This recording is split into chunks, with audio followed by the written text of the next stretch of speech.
Hi guys, welcome back to my channel. It's Yvonne from Ginger Chick Rehab. I'm so glad to have you back today, and if you're new here, welcome. I do lots of DIYs, trash to treasures, furniture flips with my husband Chris, and thrifty adventures to fit into the farmhouse decor. So in today's video, I am going to be showing you a few of my thrifted items that I don't show in my thrift hauls, and I consider these trash to treasures. Either they are broken, or they're missing parts, or they're just outdated. So I'm going to show you the process of how I flip these items and get them ready to resale in my retail booth. So here's two very nice trays, even though they kind of look like they are wickerish and the reddish, you know, not really my type of a wood color. So I was excited for $5.09 to pick both of these up. I really like redoing vintage items such as these two. I really like this little cubby box. I can see this for some nice storage at $6.99 from Salvation Army. And then this mirror that didn't have a mirror for $2.09. I just can see this just upcycled, and luckily we have hordes of mirror that we salvage. The first thing I'm going to be doing to these items is removing any hardware that I can, and of course removing any stickers, any tags. You know, the cleaner the look. I just, for reselling, especially even for myself, I would be doing this. That I just think that it gives you those crisp lines. So for this little mirror, I'm pretty sure this was handmade, and that, as you see, I can completely just take this apart. So what I'm going to be doing is using some Titebond glue to glue this and clamp it together so that it's nice and secure. And maybe that's the reason that the mirror is missing out of it. Maybe it fell out. So then after getting it all glued together, I'm just going to put the clamps on them nice and tight, and then just let the glue do what glue does and let it dry and adhere those two pieces of wood so it's nice and secure.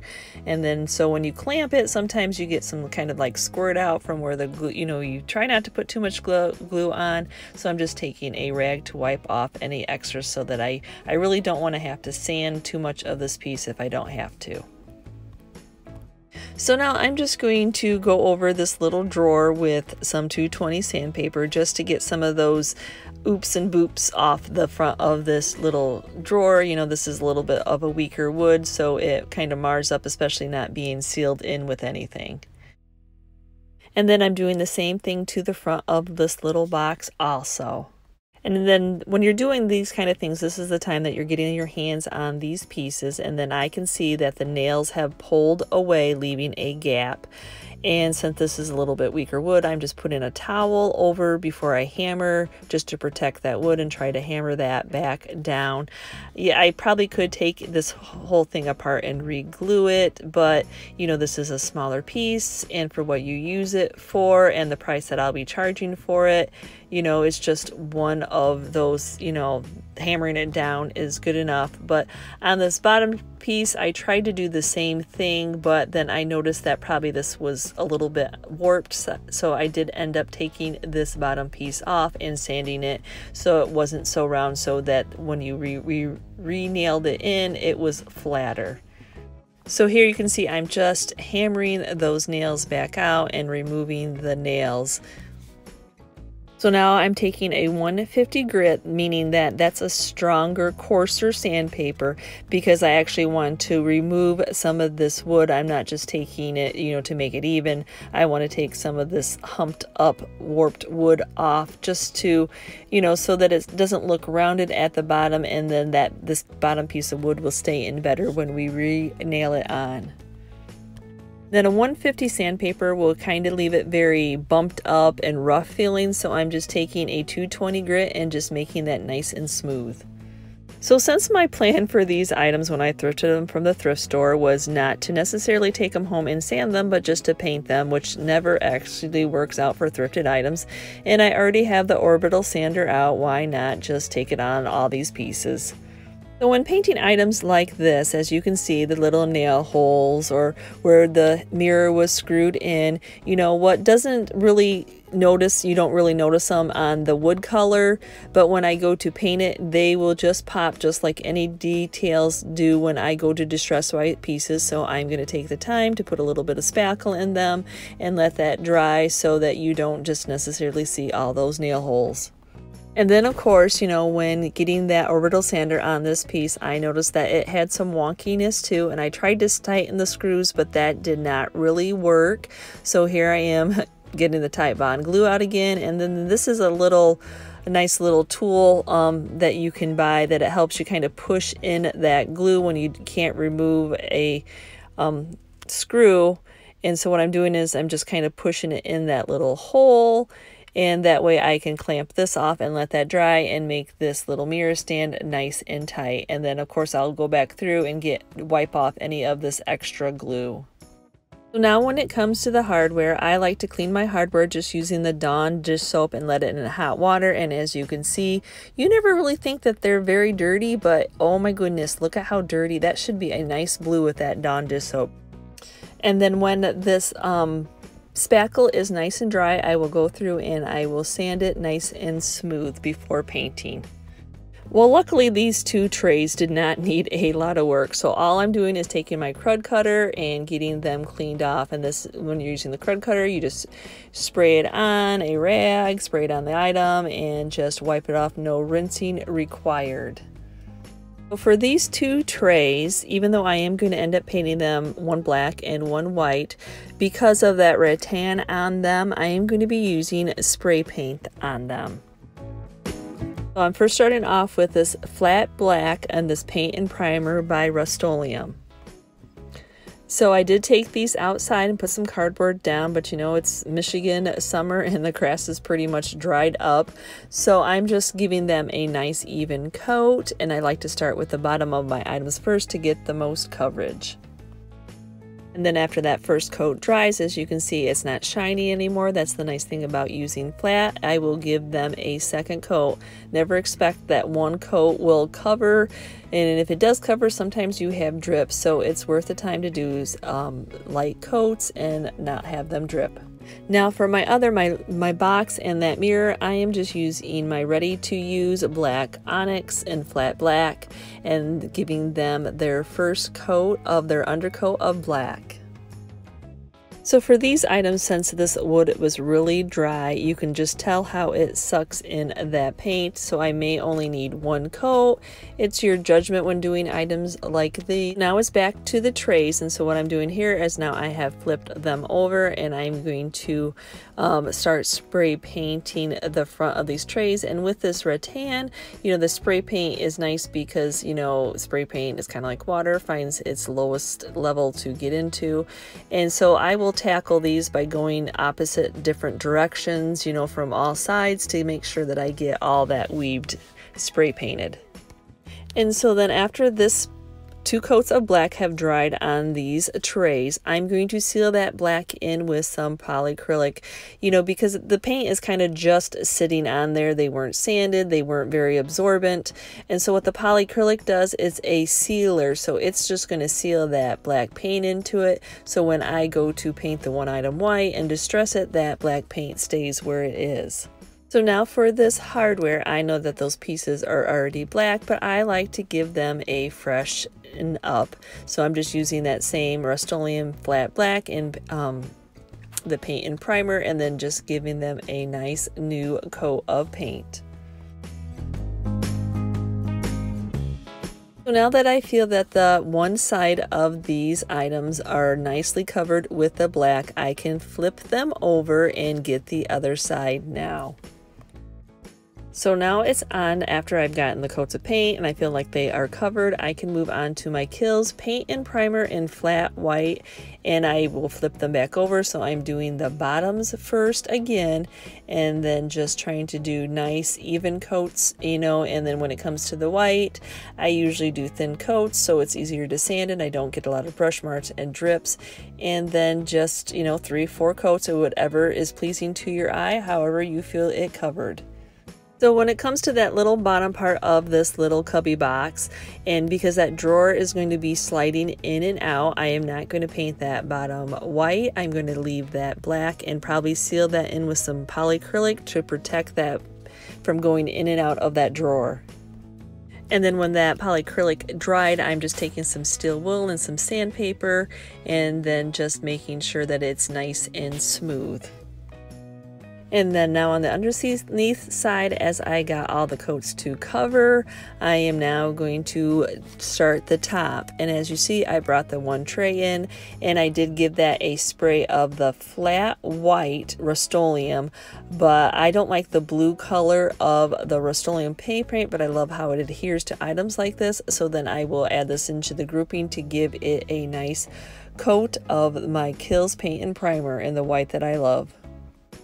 So now it's on to distressing and sanding these pieces. So what I'm doing here is I have a 220 sandpaper, and what I'm doing is I'm pressing hard on the edges of these items, and that'll get it down to a little bit of that black, and a little bit, if I press even harder, I can get it to be a little bit more of that natural wood. All depends on how hard you press down and how hard you sand. So I just, you know, I like to see a little bit of that black and a little bit of that wood, and so I press hard down. And then when it comes to smoothing out the piece, I just take that 220 with a light hand, and just to get so it's nice and smooth that you don't feel those brush strokes.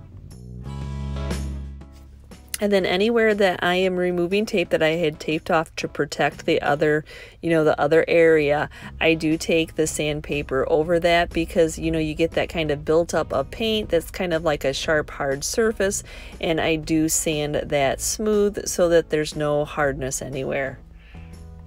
And then I do proceed to do this to the rest of these pieces, especially with this little, has kind of a weedy pattern in it. So first I'm just getting those sides distressed, and then what I'm doing is here is kind of like, you know, going into those little spaces to get those sharp edges of those little pieces of wheat, just so you can see that nice detail. And then the main part of this cubby box, I do the same thing when I'm distressing. I push hard on those sharp corners to see some of that black, and also when I'm removing this tape, I will sand that area also so it's nice and smooth. And then the same thing with this tray. I'm going to take that 220 sandpaper over any of the sharp edges and let some of that show through so it has that nice distressing, and then I will run the sandpaper over the rattan part of it just to have some distressing on that also.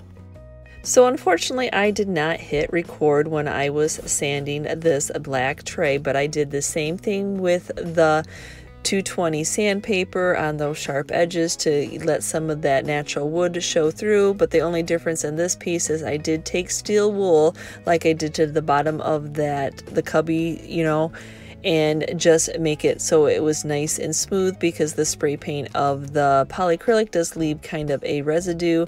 And then here I am taking Waverly antiquing wax over the entire piece to give it that nice aged look to finish this piece off. So to finish up the white pieces that I painted, I am going, and they're all sanded and dusted off from any sand dust. I am finishing them up with a Varathane finishing wax, and what that does is just seal and protect that paint, even though this is a paint and primer and you don't necessarily have to do this step. I just like to finish these items off like this. So now my husband Chris is just going to reattach the bottom of this little cubby back on. And so he's checking out his nail length to see how, you know, if it's going to go into the bottom and into the base of this little cubby. So this is, you know, I could have done this, but, you know, we're back and forth right now between me working in the garage and then him working in the workshop area. So it was just easier to bring it into him and have him do it. And now I will tell you, this was not a job I was going to do. Him cutting the mirror for this little, you know, when I thrifted it, I knew exactly that I would have him cut one of these pieces of mirror for us. And we have always had these cutting tools. My daughter used to do stained glass as a 4-H project. So this is like a little special tool that cuts glass. So then after he gets his measurements and what size he needs this mirror to be, then he'll take that tool and then he will score that glass. Now I will say that his first time cutting this, he did actually cut the back side of it where it had that protective layer of where you see the red, and that did not work out because, you know, you know, sometimes you know what you're doing and then you still do what you know you're not supposed to do. So he did cut it wrong the first time, but luckily we are thrifters and we saved this glass. So as you see, what he does is he scores it and then he taps it a little bit with that tapper, and then it will just kind of break in a nice straight line. But when he cut the back, when it was to the red side, it made a mess and did not make a clean cut. So yes, there is a right way and there is a wrong way. And as you see, this didn't really have anything to keep that glass in place. So these are just little screws with little, you know, arms that will keep this mirror in place. We have used these on other items to keep glass in. Somehow they're always missing. I'm not sure what they used previously to keep the glass in this mirror, but you definitely don't really want to glue that in there because then it would squeeze out and get all over that mirror. So these are just nice little screw in, you know, the arms keep it in place, and so now we don't have to worry about that mirror falling out again. So now I'm on to replacing all the hardware on this little cubby, these hinges, and then on the drawer, the little knobby that was on it, and then on the mirror, the little knobbies mirrors. Even though I would have liked to make the knobs on the mirror a little bit smaller, it had a two-way screw that I could not find one of our knobs to fit the two-way screw, so that's why I spray painted it black, and it is what it is. So when something's handmade like that, sometimes, you know, just because you want to do something, it's best just to leave it alone and just spray paint them the color you want. So for the inside of this box, I know that, you know, if you were going to keep it, it might be fine, but me as a reseller, I see that little bleached out piece there. You know, OCD gets the best of me, but I know I have this wonderful Waverly antiquing wax that I can freshen up the inside of this cubby and along with the inside of that drawer, so why not? So that's just what I'm doing, wiping it on, wiping it off, and just making that just be a uniform color inside.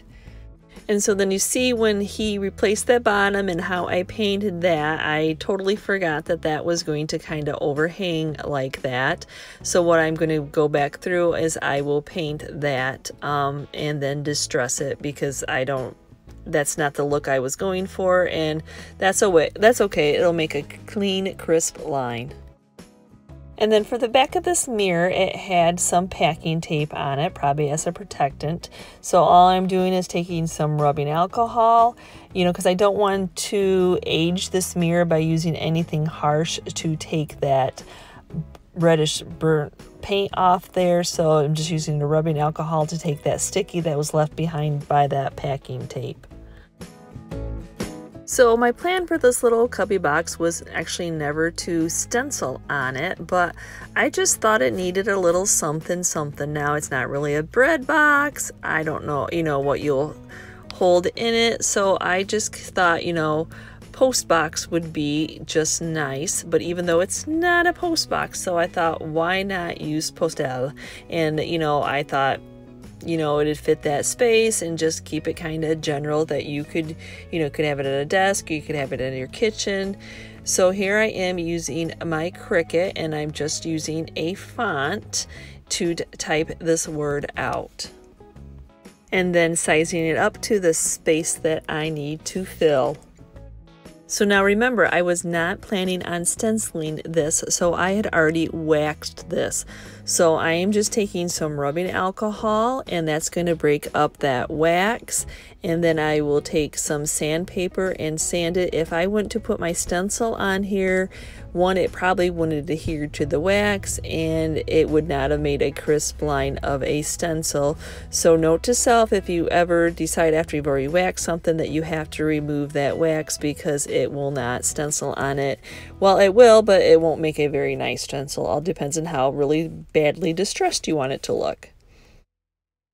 So after weeding my letters out using this, and I'm using it to make a stencil that I can use paint on, and I'm just using my apple barrel and black multi-use paint. And then I'm doing that dry dabbing technique using a makeup sponge that I get at the Dollar Tree, and that's where you just have a little bit of paint on it, and then you kind of just do that bouncing technique. You don't want to slide any paint underneath that stencil. and then I let that dry with the assistance of a blow dryer sometimes, and then do 2 coats to cover, and then I will remove that stencil with another assistance of the blow dryer, as not to pull off any of that previous paint. That just helps release that sticky. And then I will sand it a little bit just to distress it, and then re-wax. So when I thrifted all these items, I was pretty sure they were just going to be a paint and put a mirror in and done. But you know, when you pick up thrifted items, these trays were the easiest out of all of them. But I absolutely love how that rattan, just, you know, how it distresses. I love how big these pieces are. And it was definitely fun to be able to thrift 2 of these trays. I love that I could do one in white and then one in this beautiful distressed aged black. I absolutely love this color, how it turns out with that antiquing wax, and it sells just as much as my white items do. And yet again, I love the size of these trays. And this little box, I absolutely love how this turned out. Yeah, I did not know how needy the bottom was going to be, but I love that antiquing wax just pops that inside. And I love this little drawer, you know, just now that it will slide in and out. And then I just love the simplicity of the wording on it. So would you have stayed away from this mirror without a mirror because of having to cut mirror or find a mirror to fill in that? I absolutely love how this turned out, just a nice simple mirror. Now, yes, I would have liked to change those knobs out, but you know, sometimes a piece is what a piece is and you just have to leave it as is. But I absolutely love how it turned out. So which one of these were your favorites? Which one would you have stayed away, or would you have tackled them all? So I thank you so much for watching today's video. And which one of these were your favorites? Would you have picked up any of these items, or would you have steered clear of that mirror because there was no glass, or would you have attempted to cut glass yourself? Again, I thank you so much for watching, and if you're part of my YouTube family, thank you so much. And if you'd like to become part of my YouTube family, just hit that subscribe button, and don't forget to give me a like and hit that notification bell so you know when I've uploaded a new video.